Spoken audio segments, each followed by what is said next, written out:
Hello, I hope you're well. Welcome back to my channel, and welcome to today's video, which is kind of a video essay in which I attempt to answer the question, what is historical fiction? Now, I didn't realize that this was something that was debated in bookish communities, but then Katie from over at Katie Reads and Rants and I actually had a somewhat heated text debate about this not that long ago, which then sent me kind of down a rabbit hole trying to find a definitive answer to this question. So I figured that I would take you, my friends, down this rabbit hole and through this journey with me. So why don't we dive right in? Firstly, I just want to say that I know historical fiction. I would say that it is the majority of what I read during any given year, has been that way probably since the time that I started reading, because I remember reading those Royal Diaries probably in middle school, maybe even a little bit younger, and absolutely devouring them. Like, historical fiction is my bag, and if you're a subscriber to my channel, then you know that as well.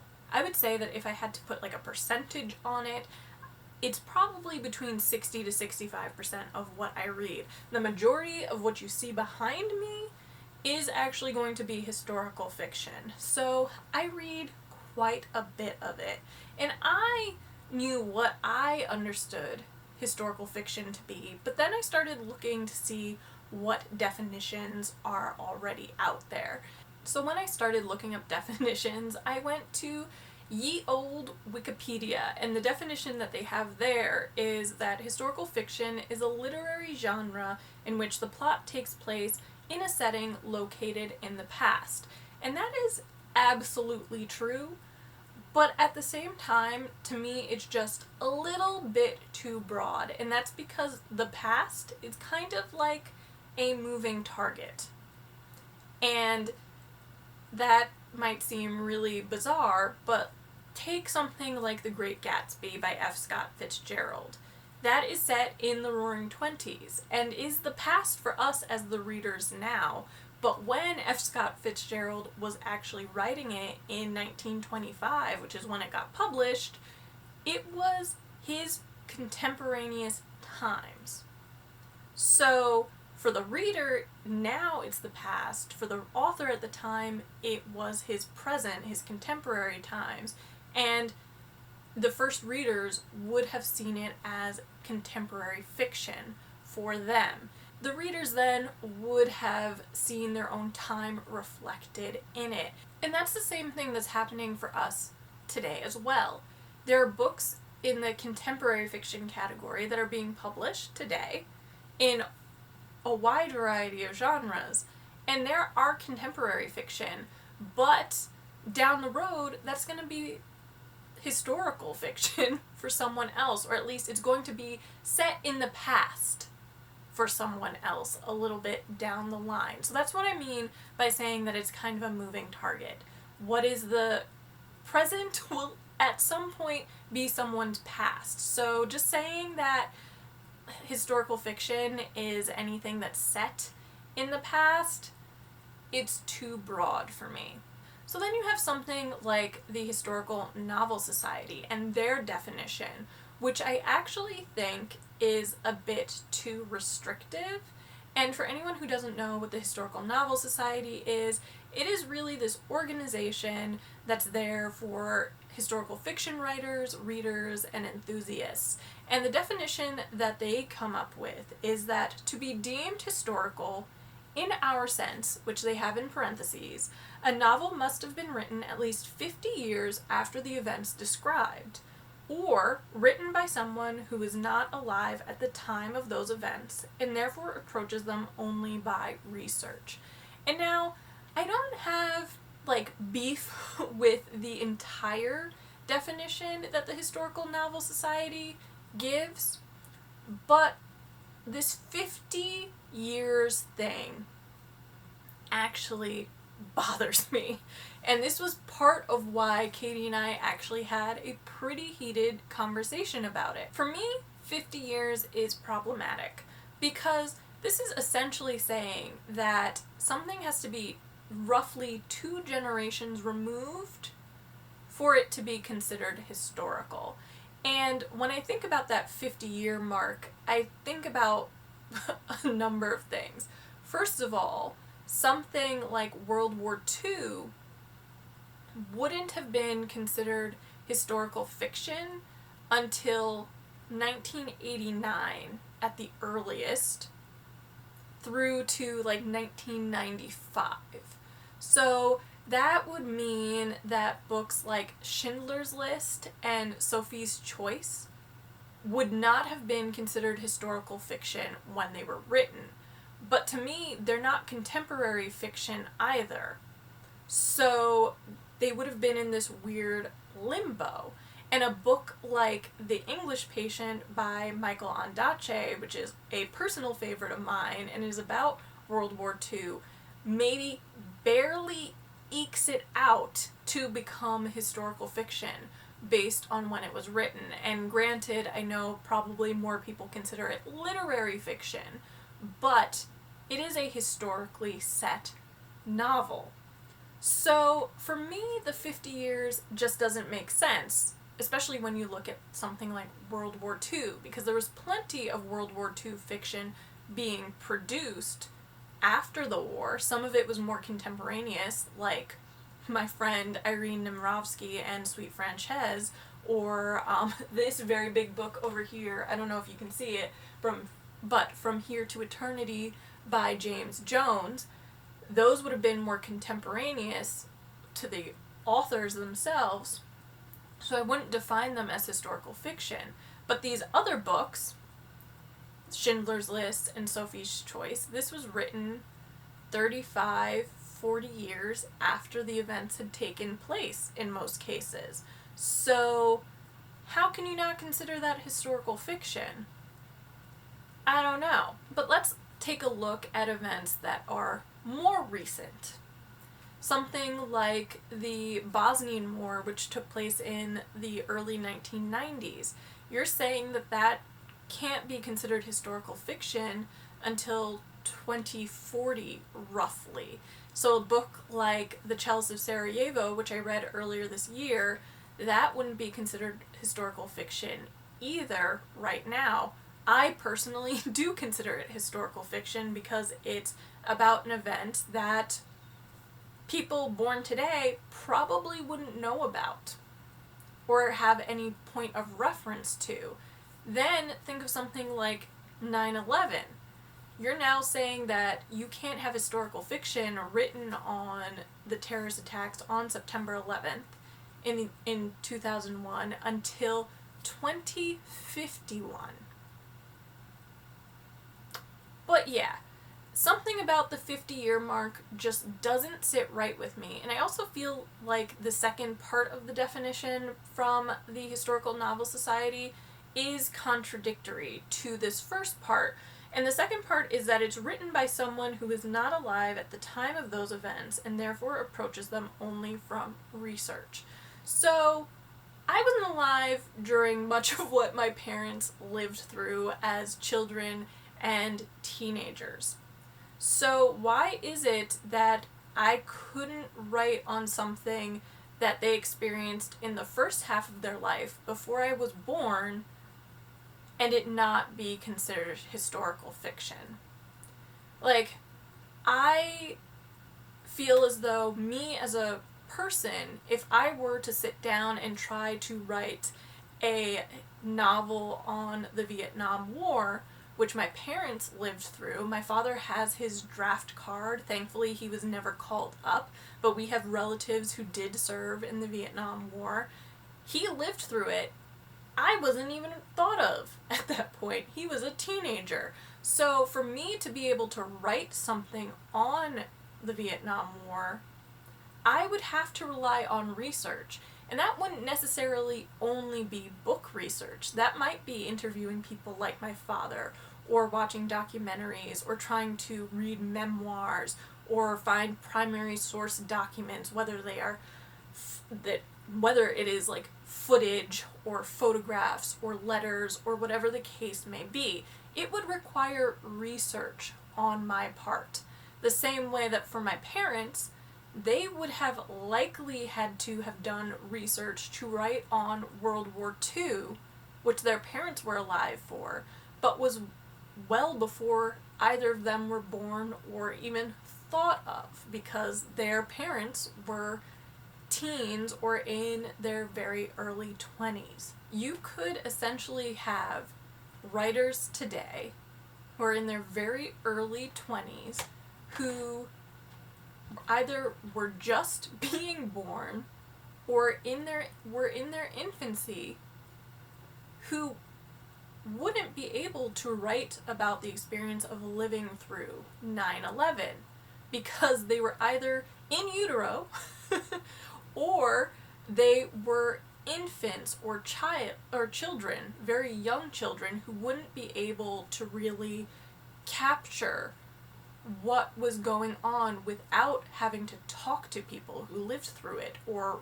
read about it or do their own research. So again, this is a lot about like this almost moving target when it comes to historical fiction. Whereas 9/11 is something I lived through, it's not something that everyone has lived through at this point in time. If I wanted to write about the fall of the Berlin Wall, which happened in 1989, I was in utero. So I would need to talk to people and do research in order to do it. So again, it just feels as though that 2 generations removed doesn't seem necessary. I could maybe say 25 years, because that's about 1 generation. That's looking at stuff that your parents lived through that you might not have experienced. That I could get behind. But 50 years just seems like it's too much. It's I don't know. It's driving me crazy if you can't tell. But the part of the definition from the Historical Novel Society that I do think is spot on is this part where it's saying that the book has to be written using research.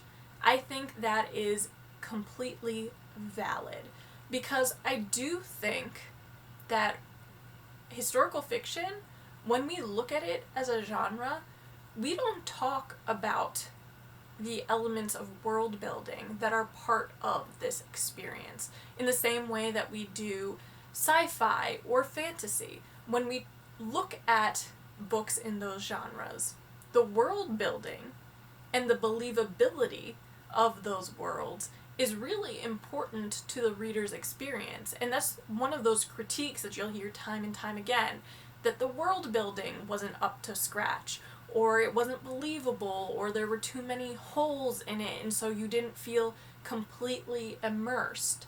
But historical fiction also requires world building.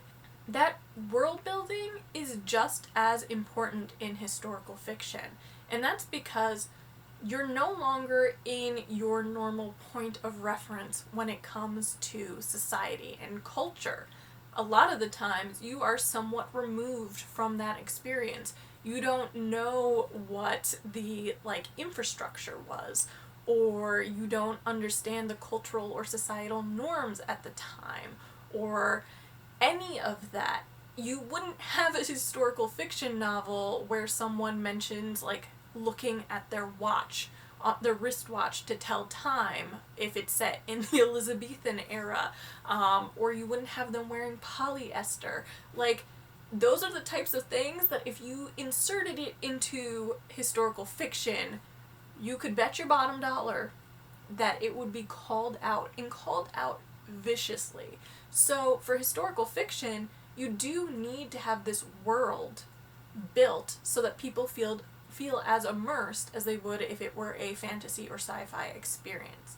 A lot of the times, it's not a situation that we can easily and accessibly relate to without all of that building, all of that nuance and everything being crammed into the story. So yeah, world building in a historical fiction novel is research-based, because unlike someone who's writing fantasy or sci-fi, where they are dreaming up this world and transporting you to it, in historical fiction, that time period has already passed. People have actually experienced it. You can go to a museum and see it in evidence. So they have to take what already exists, do the research, and build a believable world that is also going to be able to transport you, which is why some of my favorite historical fiction writers are the ones that I feel like do the most research, because whether they are talking about individuals who actually lived, like Elizabeth I, or Empress Catherine I, or Caterina Sforza, or the Borgias, or whomever, or they're talking about fictional characters that they've dreamed up living through historical events, they need to create an experience that is truly believable. And they do that by weaving in information about culture and about the time period, historical events that are taking place, the things that people wore, the way that people ate or handled marriages, divorces, if they divorced, funerals, childbirth, all of that stuff. They weave it into their stories so that you feel like you are basically living in a period drama on TV. And they have to do this believably because there are points of reference, there are TV shows, there are movies, there are museums, there are nonfiction books, there's a ton of stuff that people can refer to check the accuracy if they so choose. And let me tell you, die-hard historical fiction readers love to find anachronisms. Some of my favorite things to see on Goodreads are when people are just like, that piece of wood wouldn't have been in Europe at the time. So you couldn't have this character sitting in that type of chair because that wood wasn't going to be in England at the time. Like, people get really into it. But so you do have to be accurate, and it's all based on research. And so, yes, to me, historical fiction can't be historical fiction without that research element. And that type of research doesn't just have to be book-based. It could be interviews. Historians interview people all the time for their own research. That's what oral histories are. I just finished reading The Unwomanly Face of War, and that is literally a collection of interviews from Soviet women that I could, if I so choose, use as research for a historical fiction novel. So yeah, research to me is important. That is gold. That is part of the bargain. So if I had to define historical fiction, which is, after all, the point of this video, I would say that it's a given it has to be set in the past. But as I already explained, the past is kind of a moving target because our present is going to be someone's past in a couple of years. However, I feel like the most important part of historical fiction is this research element. So I would argue that the Historical Novel Society got it right in saying that it needs to be something that the writer has to rely on research to do. And that's because the research is part of the world building. It is a skill that historical fiction writers need in order for their books to be successful and transportive and feel truly authentic. So I do think that that is the key part of historical fiction to me. I don't know necessarily that you need to put like some sort of X number of years between the writer and the event for it to be historical fiction. As I said in this video numerous times, I do feel that the 50-year thing is kind of excessive and also really arbitrary. If I did have to put like a time limit or a time minimum on historical fiction, I would say maybe 25 years. So put one generation between the writer and the subject, because then they probably do need to actually do some research. But I don't think it's necessary. I think that as long as the writer needs to do research in order to recreate a moment in time, an event, a situation, it can be historical fiction. So yeah, there is stuff that has happened in the last 35 years that I do think is valid for historical fiction. You could write about the Berlin Wall falling, the Challenger explosion, the Bosnian War that I mentioned, 9/11.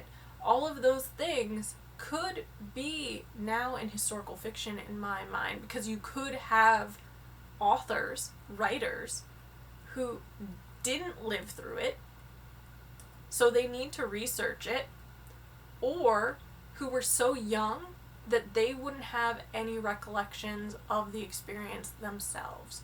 And I'm okay with saying that I have lived through historical moments, things that will become historical fiction fodder, because I have. I am 31 years old. I have lived through some interesting times, as have we all at this point. So yeah, for me, it's really all about that research. That is an integral part of the historical fiction experience and the writing of it. But to me, that's really all that matters. I would love to know, though, what your thoughts are on what historical fiction is. Are you in camp Historical Novel Society with their definition? Do you side with me? Do you have another definition? Certainly let me know in the comments below. I hope you enjoyed this very chatty little video essay thing that I tried to do. And if you did, be sure to give it a thumbs up, comment, and subscribe. Thank you so much for watching, and I will see you next time. Bye!